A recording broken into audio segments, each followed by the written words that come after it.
What's going on, everybody? Welcome to No Timeouts, a football show, coming at you from the Score Studio. My name is Jonah Birnbaum. That is Dan Wilkins. That is Tyler MacKillop. That is Justin Boone. You know them. You love them. Fellas, week one's in the books. That's it. And just as we all expected, Baker Mayfield leads the NFL in passing touchdowns. The New England Patriots are undefeated. The passing game is dying. RIP. I kid, obviously.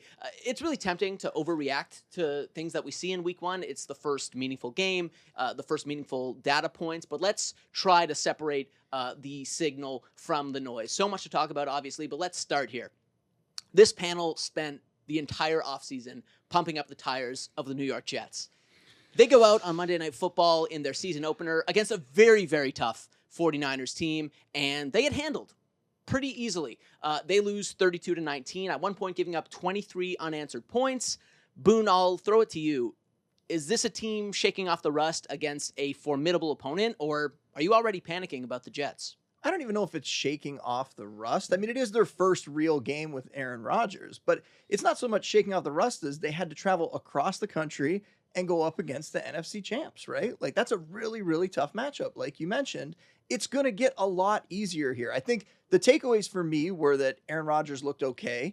Some other quarterbacks, some older quarterbacks coming off of Achilles tears did not look okay. We're going to talk about one of them in a minute here, but he looked all right. There were some flashes from the team. You don't want to see their really good defense kind of get slapped around the way that they did. But again, they were going up against one of the best offenses in the league. The reason that I think everybody should just totally take a step back and not overreact to this is look at their schedule coming up, right? These are really easy matchups. I think it's the Titans, the Broncos, the Patriots, and then the Vikings, I think, in the next 4 weeks. So We're seeing them. Yeah, I mean, we're talking about, a team that I think is probably going to be 4-1 a month from now, right? I think they could win all of those games. So do not worry. The Jets are going to be fine. I think we can all rest assured that some of those takes that we've talked about over the last few weeks are going to come true. Just week one, it was about as tough of a matchup as you can get. Yeah, and there were a lot of quarterbacks that looked bad in week one. I don't think, to your point, that Aaron Rodgers was one of them. Granted, he only threw the ball 21 times because the Jets never had the football. They had the ball for like less than 21 minutes in that game.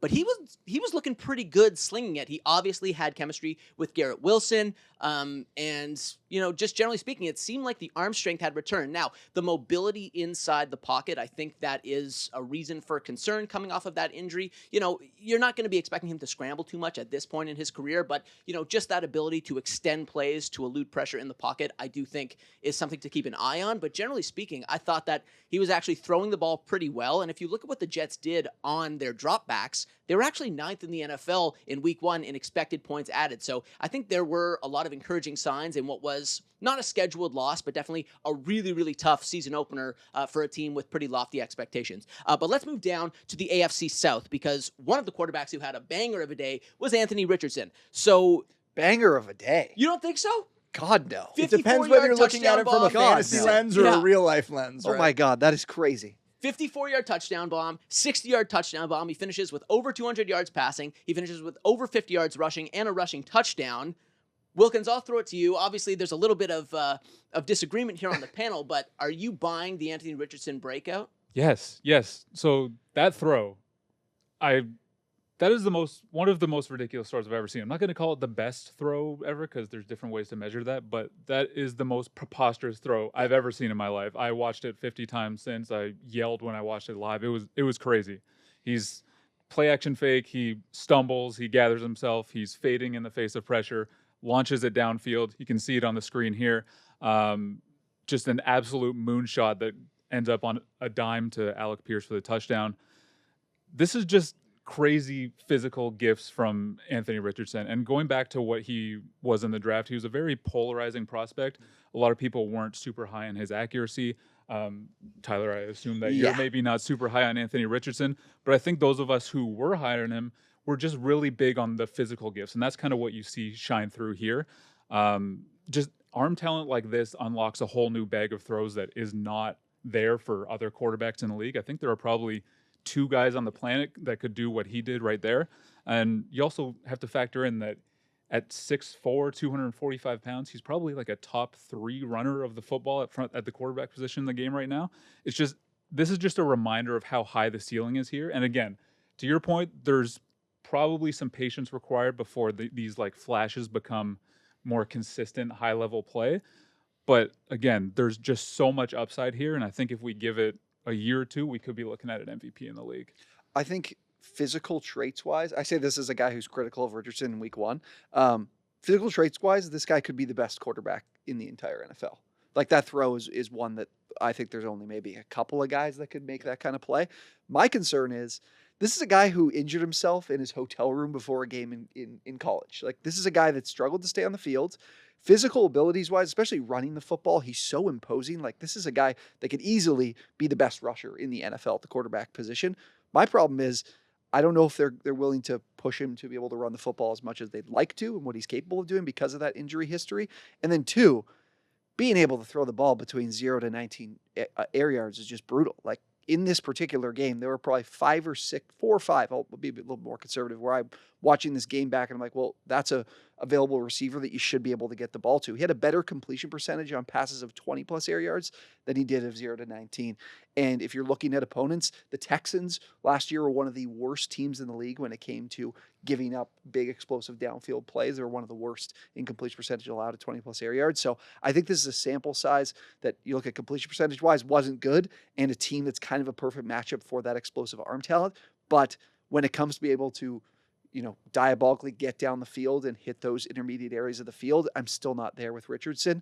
Physical abilities wise, can't disagree. Like he's a freak of nature, but I'm still not there, at least this season, for him to be able to find it. And maybe he never does. We've seen plenty of guys with ridiculous arm talent that can't find ways to, not throw the ball at 100 miles an hour on every single throw. So, I'm very skeptical when it comes to Richardson, I guess I would say. I will say that in addition to these physical abilities, I was super high on him as a prospect coming out because of some of the more subtle aspects of his game that I think were way more advanced than the typical quarterback that had his level of experience in college. Yeah. Specifically his pocket management and the accuracy thing. I just always saw him as a guy who had more fixable misses than he was like an inaccurate passer or anything like that. Even going back to this last game, I know there were some misses there, and people will obsess over the completion percentage till the end of time. But just going back and looking at the plays that were missed, a couple receivers tripping and falling at week one stuff, I think that's going to get better as we go, and I'm just super high on him as a player. I think the Colts have to hope that he's on the Josh Allen trajectory, right? And I know that's a lofty comparison, but I heard a lot of those same complaints about Josh Allen when he was younger, right? And can he make the short throws? Can he actually have the touch on his passes? He eventually figured it out. We don't know if Richardson will, but the offense that they had in this game is the offense they want to run. They want to run the ball a ton, and they want to take those deep shots downfield. And his day could have been way bigger. Like there was a couple passes to A.D. Mitchell that he could have connected on where he was wide open. And if they hit on those, now we're talking about Richardson like, oh my God, is he already in the MVP candidacy? Because they might have won that game, right? So it's not always going to be pretty with him, but man, is it going to be great for fantasy? And I think as we keep going here, he's going to continue to develop. I think this guy is going to be a really good quarterback in the league for a long time. And speaking of big-time, eye-opening Week 1 performances, few running backs, if any, had a bigger one than J.K. Dobbins. 135 rushing yards on 10 carries, including a 61-yard scamper in the fourth quarter that set up the eventual game-winning score for the Chargers. I got to give you credit, man, because you predicted J.K. Dobbins for Comeback Player of the Year last week, and I laughed in your face, essentially. So I'm just going to give you an opportunity to gloat here, man. I don't want to do too much victory lapping in week one, and especially not in front of Wilkins because we beat the crap out of the Raiders. So I wouldn't say beat the crap out of them. But I wonder if you're thinking this of watching that game and just seeing the ball handed off to Gus Edwards for like 2 yards in a cloud of dust over and over and over and finally getting Dobbins the ball.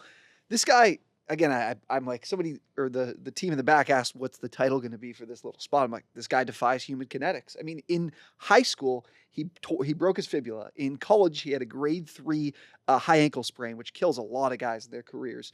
He tore his ACL, tore his hamstring. He's obviously had the Achilles tear last year. This guy has been easily the most injured running back in the NFL since he entered the league in 2020. And since 2020, this is the most efficient running back in the league of running backs that have had at least 200 carries. He's averaging 5.8 yards per carry in his career, and he has never, ever in the NFL been completely 100% healthy, if you asked him that. So I can't believe he's able to do it in week one yet again. And quite frankly, behind this offensive line, I mean, there's a real opportunity for Dobbins to be a guy.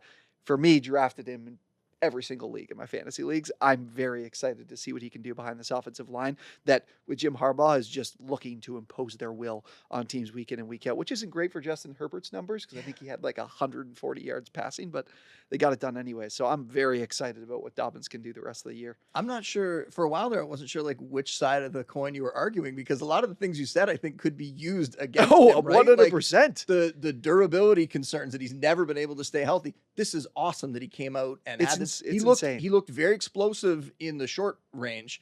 When he got a little further downfield, he clearly didn't have the speed. We talked about this. Remember I said from years ago? He didn't have it. Oh, God. I worry, like, they had a split clearly.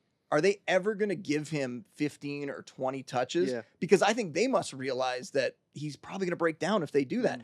Gus Edwards looked terrible in that game, and maybe he could knock the rust off, like we're going to say about a lot of these guys. We're going to give him an opportunity a few weeks. You know, he had some injuries in the preseason, too, that he dealt with. But my concern is, can Dobbins keep this up over the course of a full year? And I would say this is great. I moved him up my rankings. I talked about him in the waiver wire column this week. But I also mentioned Kamani Vidal last week as a potential stash. And I think because how bad Gus Edwards looked in this game, and because we know Dobbins' injury history, this almost made me more excited about having Kamani Vidal on a lot of benches, because I think as the year goes along, there's a really good chance that Dobbins is probably going to break down again. I don't think Gus Edwards is going to be the answer. They're probably going to need somebody else at some point in the season. And man, this team can run the ball as we expected. So it's very exciting for the Chargers. But whether Dobbins can keep this up over the course of the whole season, especially with that kind of efficiency on 10 carries. Yeah, he's not running for 13. I got a lot of doubts about that, yeah. That pains me a little bit, only because I just dropped Vidal to pick up Jeff Wilson.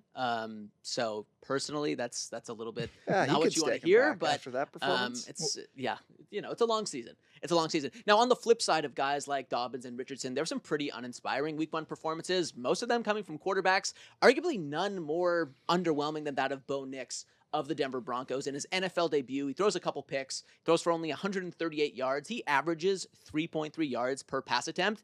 There was almost nothing positive to take out of Bo Nix's debut. But Wilkins, let me ask you, is this a case of NFL debut jitters, or is the kid just not ready? Yeah, I don't want to dump on him too much because first start, tough environment, good defense. I think that we could all agree that the Seahawks are going to have with Mike McDonald. So it's a tough spot to be in, but this was horrific. Yeah. I mean, we have 138 yards on 42 pass attempts. In the history of the league, the history of the entire NFL, there have only been 2 quarterbacks to throw that many passes and have less than 138 yards. Ben Roethlisberger, in the very last home start of his career with the Steelers. We all know what Ben Roethlisberger was like at the end. And do you guys have any guesses on who the other one is? When was it? It was a while ago. Okay. Yeah, okay, Jonah, I'll give you a hint. He's of Bachelor fame. Jesse Palmer. Jesse Palmer. That's right. Look, it's rough. But going back to this year's draft, I was kind of open to the idea that Bo Nix could be like a low-level starter. I'm not necessarily ruling that out right now. But my whole thinking was that he would be like a second-round pick or like maybe a late first-round pick. I was never thinking a team was going to be so desperate for a quarterback that they would take a swing on him at number 12. That's what the Broncos did here. To me, he's not ready to be the quarterback of a contending team.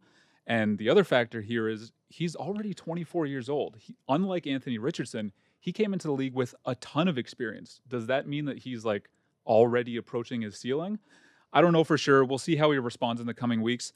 Again, I'm not ruling anything out here. He might be an okay starter, but I'm very interested to see how this goes if he doesn't show anything in year 1. Sean Payton wants to win right now, and this is a bad team that could be picking in the top 5 next year. Yeah, the supporting cast is not doing him any favors there on that offense. Yeah, it's tough, too, because the Seahawks kind of gave it to him a little bit. Like, between the first quarter interception and the 2 safeties, the Broncos had great field position all day. They started their average drive at their own 40, which is the 3rd best in the league in Week 1, and Bo Nix couldn't do nothing with that. It was a pretty dispiriting start from the kid. And speaking of dispiriting starts, let's turn our focus to another quarterback, Kirk Cousins. He got the big contract from Atlanta. The Falcons are getting all this preseason hype, and he throws up a dud in his first game with the Falcons. A couple of picks, no completions over 20 yards, actually a worse expected points added per play than Bo Nix. Obviously, he's coming off a major injury and adjusting to a new offense, Boone, but are you concerned about Kirk Cousins? Maybe this is exciting for J.K. Dobbins' chances to win Comeback Player of the Year, because it doesn't seem like Cousins is going to be in the mix. Yeah, I'm very concerned after that game. And again, another one of these guys, maybe he can knock the rust off coming off this injury. He was 2 months, I think, behind Aaron Rodgers with the Achilles, right? So maybe he needs a little bit more time. But also, one of the things that maybe I didn't think enough about in the offseason was the fact that Aaron Rodgers is a player who has this elite arm. He has that calling card that he can win with. Kirk Cousins, not the same type of quarterback, right? So now when you start taking things away from him, including the little mobility that he did have, now it starts to get really ugly. Very difficult matchup going against that Steelers defense, right? Like I worry though that this was the reason why they drafted Michael Penix Jr. And at the time everyone questioned it and said, why on earth are they taking this quarterback? I guess it's because they need an option down the road. They want to make sure they lock up QB for a long time here. And yet I start to wonder now, did they have some like buyer's remorse? Did they sign Cousins and then go, oh no, he's not what we thought he was going to be, and we're going to see Michael Penix Jr. a lot earlier than we thought? It's at least a possibility. I'm going to give Cousins a couple weeks here, right? I still like the weapons on that offense, but man, the odds of him not starting for this team the entire year, it feels like they went up now, right? It feels like there's a good shot we could see Penix Jr. out there playing. Well, so this is really interesting to me because I always try to say when it comes to injury issues, maybe it's Cousins or Dobbins. I'm not a doctor. I don't know what these guys are dealing with, what's going on. But we look at how the Falcons handled him. Every snap was either in the pistol or the shotgun. Yeah. Zero play action, which has been a calling card for his career to this point. They're basically telling us that he can't move. I don't know that that's just going to magically be fixed next week or next month or at any time this season. So I'm very concerned. I was high on them adding Kirk Cousins in this offseason. I thought it could push them over the top, but this could be a problem. So I can actually disagree with both of you guys. I thought their offensive line was absolutely atrocious in this game. Like they couldn't establish the run in any way. They were getting pushed around at the line of scrimmage a lot. And I think some of this comes down to they didn't play their starters much at all in the preseason. Like even they saw Michael Penix for one game and they said, that's enough. Well, we've seen what we need to see. We don't, because they knew they needed him in case Cousins wasn't able to pull it off. Maybe that is, but this team just didn't seem ready to play. And they got absolutely dominated by TJ Watt in this defensive line, which is very good. Like I think the Steelers are a top 3 defense in the entire league. Yeah. And it's very early for this team that again, didn't get enough time, I think, in the preseason. I don't doubt, I was definitely concerned with the amount that Cousins was playing at a pistol and shotgun. And I think you're exactly right. They're kind of telling us what they think he's about. I think you can give this team some time because I do think this offensive line is probably a little bit overrated, but I do think with a few more weeks we'll gel a little bit more because this is an offensive line I think a lot of people were pretty high on, and I thought they were terrible on Sunday. So I don't have as much concern with Kirk. I didn't think he was that bad. I thought they built in a ton of screen game because they just couldn't find ways to move this defensive line from the Steelers, and were trying to, in kind of cheating ways, to try to find yardage. So I think I'm not as concerned with Cousins moving forward. I will say, too, from a fantasy lens, that one of the reasons why I was excited about some of the pieces in this offense, and Bijan Robinson got a ton of volume, which was great, but mostly we're talking about Drake London and Kyle Pitts and what that passing attack could do. One of the reasons that I talked about in the preseason was because it wasn't that they went out and got one quarterback, they got 2. There was that backup plan. So if Cousins can't get it done, I think they go to Penix, and I think these guys can produce. And I think we're going to figure that out pretty quickly because the matchup was tough in week 1. We'll see what they can do this week against the Eagles. Should be a higher scoring game. Yeah. Let's hope that it looks better this week, or man, Penix might be coming a lot sooner than we thought. For sure. All right, last one before we move on, fellas. We all know Dan Campbell has been a 4th down monster throughout his time as the Lions head coach. Last year, the Lions went forward on 4th down more than every team in football except for one. Fast forward to week 1 of this season, the Lions only went for it on 4th down once. They had a couple of opportunities late in that game, that overtime victory over the Rams, for, aggressive but analytically sound 4th down attempts. They decide to punt. Dan Campbell, has he gone soft or what? I said this to Jonah. Jonah's like, what are you talking about? Like, what is this? Dan Campbell's gotten soft. We got after Brandon Staley for being super aggressive in his first year and then really toning things down in his second. So I'm curious as to what you guys think here, because I shared these 4th down decisions with Jonah, and Jonah's like, well, they were on their own 39. Like, they don't need to go for it. But it was a 4th and 1 on their own 39 in the third quarter, a spot that adds a couple percentages of win probability. They punt. I'm really surprised in a 4th and 1 situation they're punting the football. But the one that shocked me the most, and I didn't feel enough people talked about it, was this team was down 3. They were at their own 35. It was 4th and 5 yards to go. Definitely nothing simple, but decided to punt with 4 minutes left. That seems way out of character for me with Dan Campbell. And I think he's lived on this aggressiveness and believing in this offense, and he's still got Johnson there calling plays. Is this a case of, like Brandon Staley's excuse was, of, hey, I now believe in my defense and what we have talent-wise? Or is Campbell taking what he learned from that NFC Championship game and feeling that he needs to approach things differently? I think that Campbell should be sticking to who he is. And I'm wondering if this is a case of him kind of changing his mind on who he was, or is this truly, I think my defense has my back, and they did. Like they made a stop, they punted, got the stop, got the ball back, sent the game to overtime. But on a 4th and 5 with less than 4 minutes left to punt, I was absolutely shocked from Campbell and what he's about. So they had all 3 timeouts, and at that point, you punt it away. You hope your defense gets a stop. You keep it a 1-possession game. I don't know. You don't get it on that 4th down, and you're just handing them. Well, you're technically handing them. If you believe in your defense, maybe you hand them 3, and you can still get down the field and score a touchdown and win the tough. game. That's a pretty gutsy 4th down. That's attempt. Dan Campbell's thing. It's That's true. what he lives by. I'm not sure I totally agree with your stance, but I do want to thank you for zeroing in on this particular 4th down situation from week 1. So I appreciate you for that. Thank you. Let's move on. Let's move on indeed. On that note, we're going to bring in our digital boy, the Score's lead NFL reporter, Josh Tolentino. JT, what's shaking, man?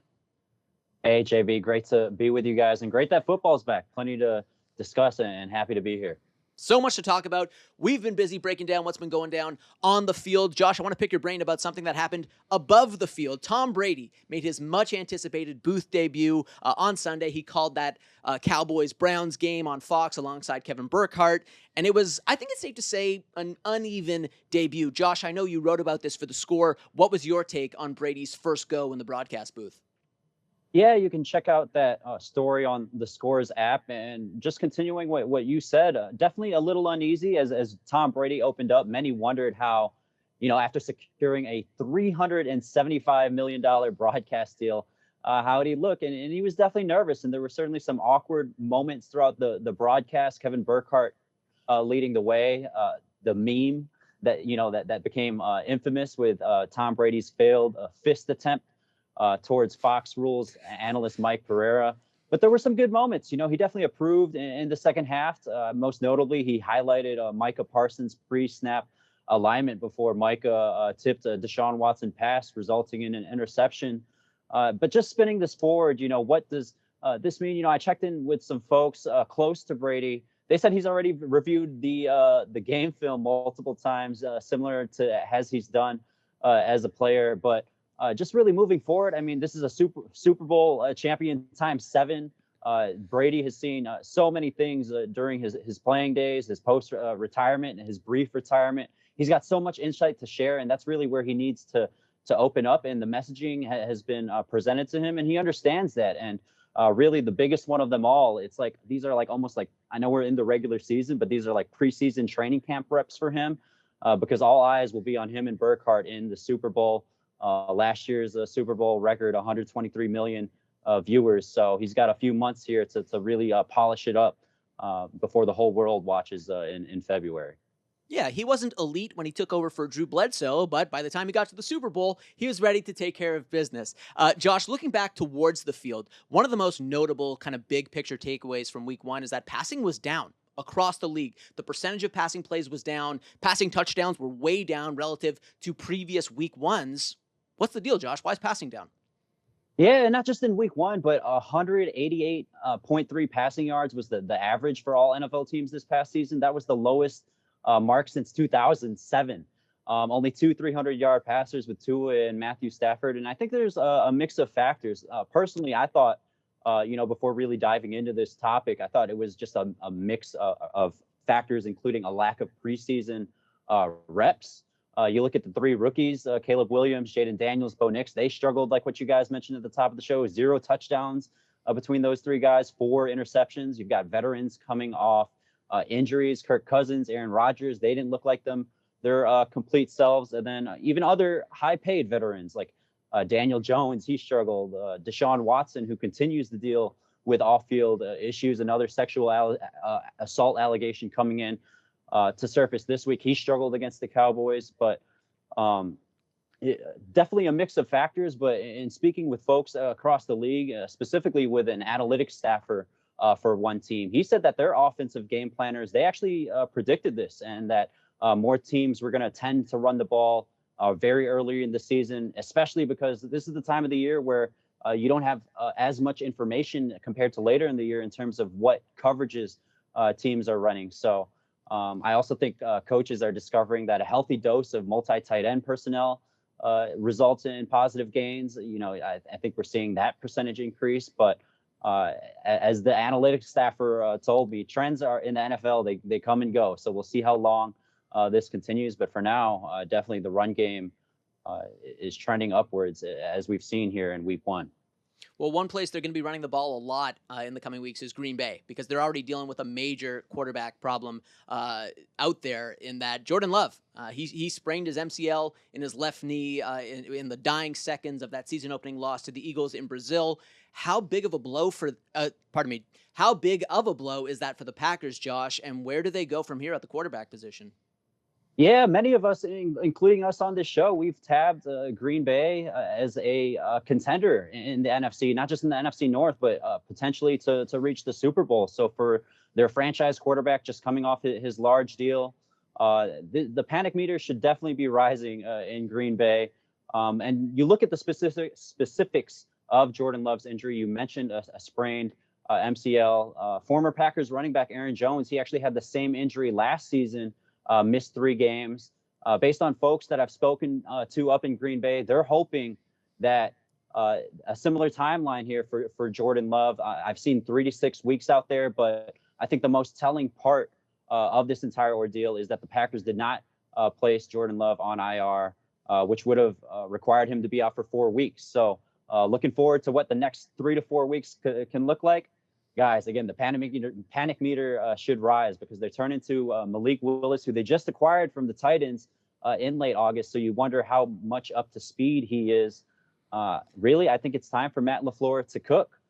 This guy is viewed as one of the brightest offensive minds in the NFL. Now he has to adapt to his limitations right now with Malik at quarterback. Guys, you look at Malik's tape from Tennessee, it is not good. He has never started a game where a receiver has finished with more than 50 receiving yards. So, again, panic meters rising in Green Bay. They also have Sean Clifford on the roster. You look at veteran quarterbacks around the league like Ryan Tannehill. But for now, they're rolling with Green Bay. And you look at the schedule, they've got the Colts, Titans, Vikings, and then the Rams in week 5. They're hoping that they could escape with a winning record as Jordan Love gets right. Well, they're definitely already panicking in New York. That's for sure. Daniel Jones had an absolutely miserable start to his season. The Giants were getting booed during their first game of the year. Fans waited outside of the stadium on Sunday to boo Daniel Jones specifically because his play at quarterback was so poor. Man, it feels pretty bleak right now. Is he going to be the first quarterback benched? And what does the future of the quarterback position look like for the Giants? Yeah, Jonah, go ahead and show the video if you guys have it. But fans waiting, like what you said, outside the players' entrance to boo Daniel Jones. Even during the game afterwards, Vikings players were saying that they felt bad for the amount of boos that Daniel Jones was taking in. And you just assess the quarterback play itself. You know, he had happy feet in the pocket. He didn't look too confident deciphering through his reads. Obviously there's a mix of play calling in there, but just strictly alone, it felt like he didn't face a ton of pressure. His final numbers, 22 of 42, 186 yards, 2 interceptions, no touchdowns. And you look at the framework of Daniel Jones' deal that he signed last year, a 4-year deal worth $160 million. Guys, since signing that deal, not a lot of success. And obviously he had injuries last year, a torn ACL, a neck injury. But since signing that deal, he's got 8 picks and 2 interceptions.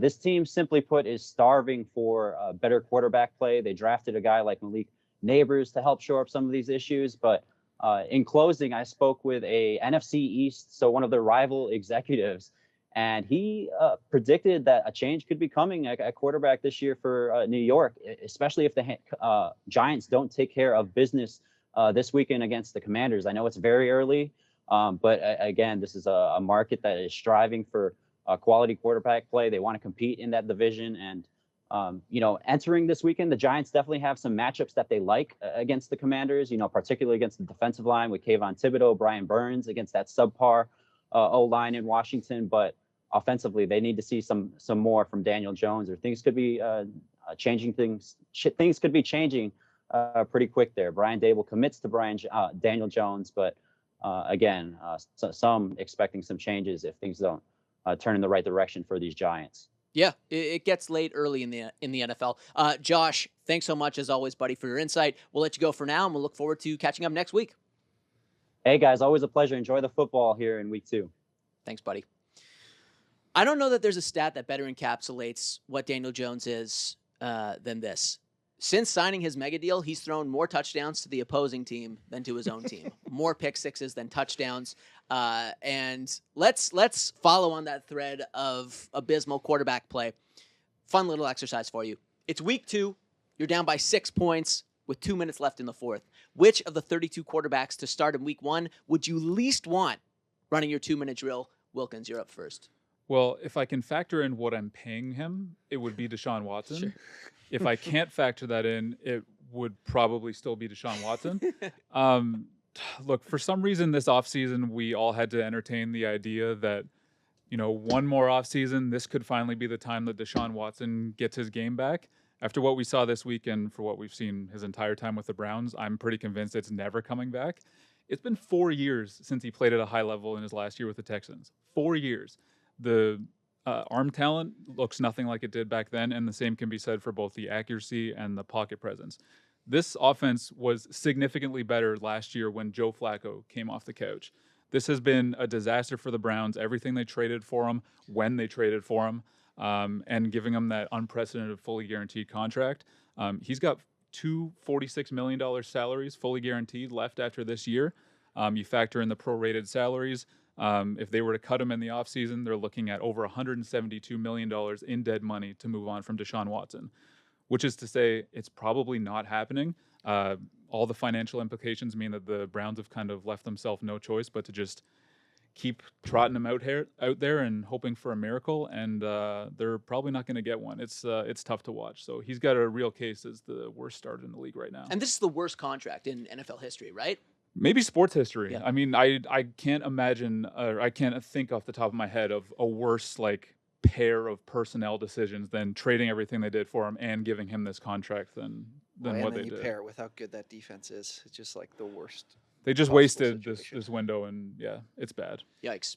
T, who is the quarterback you least want under center running your 2-minute drill? Yeah, I don't want to say this is similar to when we talked about Anthony Richardson, but I'm going to go with Justin Fields. I thought Arthur Smith did a pretty good job last week of really simplifying the offense and having him kind of keeping the ball in safe areas of the field for him. But I don't think I can trust Justin Fields to throw the ball with anticipation and good ball placement, whether that's from the pocket or on the move.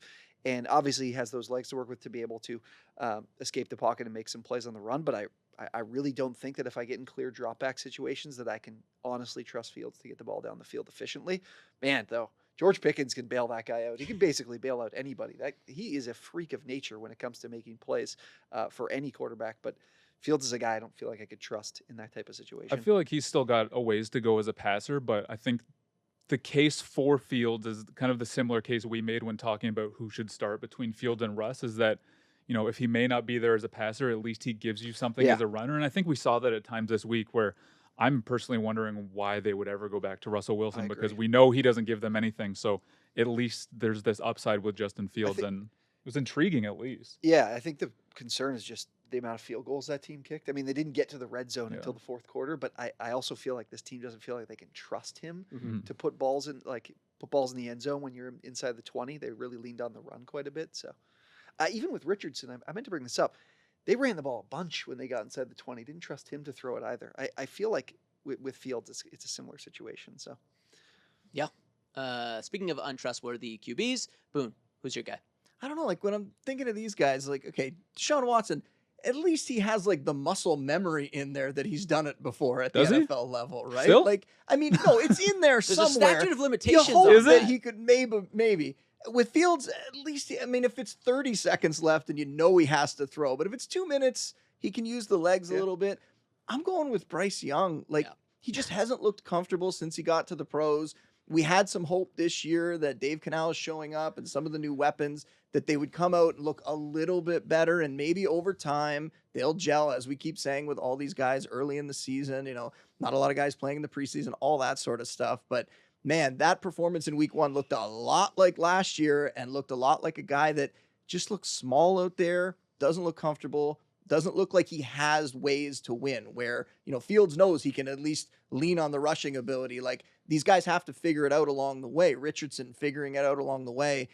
Young really has nothing that he can lean on right now. And man, I would just be so worried if he was under center for me with 2 minutes to go. I believe he had a 10.3 QBR yesterday. And, like you said, we were hoping that this year would be better. That would have actually been his second worst game from his rookie season. He ranked in week 1 in a lot of categories as the 33rd best quarterback. And there's only 32 starters, and yet a lot of categories he was 33rd. Yeah. So that tells the story. Was Malik Willis's two drop back somehow better?